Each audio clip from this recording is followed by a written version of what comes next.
রাধে রাধে। আপনি কি অজান্তেই নিজের পুণ্য নষ্ট করছেন?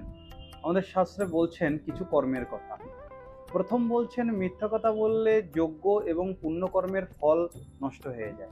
সত্য কথা বললে সেই সৎকর্ম পুণ্যকর্মের ফল প্রাপ্ত করা যায় এবং তা বৃদ্ধি পায়।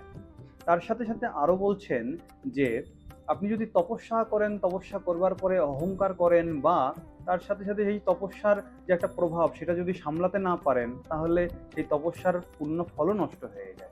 তারপরে বলছেন ব্রাহ্মণদের যদি আপনি নিন্দা করেন, অপমান করেন, তাহলে সেখানেও আপনার পুণ্য ফল সমস্তটা নষ্ট হয়ে যায়, হ্রাস পায় এবং আয়ু ক্ষয় হয়।